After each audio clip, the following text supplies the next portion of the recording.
السلام علیکم ناظرین، صادق نیوز میں آپ لوگ کا استقبال ہے۔ مروجہ قرآن خوانی کیسا؟ سوال: حضرت مفتی صاحب میرے علاقے میں مروجہ قرآن خوانی جو کہ بدعت ہے اور ہر بدعت رسومات رائج ہو چکے ہیں، اور ہمارے امام صاحب اس کو منع نہیں کرتے بلکہ وہ کہتے ہیں تو مصلحت شامل ہو جاتے ہیں۔ تو حضرت کیا مصلحتاً شامل ہونا جائز ہے؟ اور حضرت میں ایک طالب علم ہوں، حفظ کر رہا ہوں، حضرت میں تھوڑی بہت کتابوں کا مطالعہ کر رہا ہوں، اور آپ مجھے بتا دیں کہ حضرت کیا میں بدعت کا خاتمہ کر سکتا ہوں؟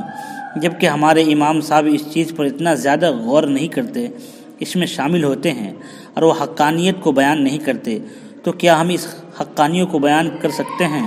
اور حضرت ہمارے امام صاحب کہتے ہیں کہ ہم اس میں مصلحتاً چلے جاتے ہیں، تو کیا حضرت مصلحتاً جانا صحیح ہے؟ شامل ہو جاتے ہیں تو کیا حضرت یہ صحیح ہے؟ میں تو کہتا ہوں کہ امت کو جوڑنے کی اور بھی راستے ہیں۔ ہفتے میں 2 گشت ہوتے ہیں، 4 گشت کر لیں۔ ملاقات 1 وقت ہوتے ہیں، ملاقات 5 وقت کرنے لگے۔ یہ بھی تو امت کو جوڑنے کا ایک راستہ ہے، اور قرآن خوانی ایک راستہ نہیں۔ بعض لوگ کہتے ہیں کہ امت میں تو توڑ پیدا ہوں گی۔ حضرت ہمارے یہاں کوئی بریلوی نہیں بلکہ ہر ایک انسان دیوبندی ہی ہے، تو حضرت اس میں توڑ کی کیا بات ہے؟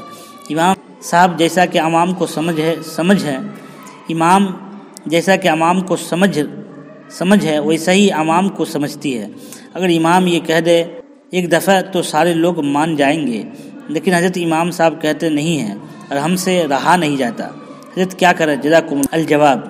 مروجہ قرآن خوانی جس میں ایام کی تعین و تخصیص ہوتی ہے اور آنے والے دواؤں میں پڑھتے ہیں، اور پڑھنے والے کے لیے کھانے اور ناشتہ وغیرہ کا نظم کیا جاتا ہے، اس طرح اجتماعی ایصال ثواب کرنے کی ضرورت سمجھا جاتا ہے، یہ بدعت سیئہ ہے۔ جس طرح اس کا کرنا جائز نہیں، اسی طرح اس میں شرکت بھی جائز نہیں، اس لیے اس سے احتراز کرنا ضروری ہے۔ مصلحتاً شامل ہونے سے بچنا چاہیے تاکہ عوام گمراہی میں نہ پڑے۔ آپ کا جذبہ نیک ہے، بدعت سے خود بھی پرہیز کرنا ضروری ہے، اور حتی الامکان دوسروں کو بھی بچانا چاہیے، لیکن ابھی آپ طالب علم ہیں، اس لیے اپنے اس نیک جذبات کے ساتھ کسی عالم دین کی صحبت اختیار کریں، ان کے مشورے سے شرک و بدعت پر مشتمل کتابوں کا مطالعہ کریں، اور اپنے اندر تدین پختہ دینداری پیدا کریں۔ پھر وقت آنے پر انشاءاللہ آپ کے ذریعے سنت کی ترویج اور بدعت کا خاتمہ ہوگا۔ لوگوں کو دین سے جوڑنے کے لیے وہی طریقہ اختیار کرنا چاہیے جو سنت و شریعت میں ثابت ہے۔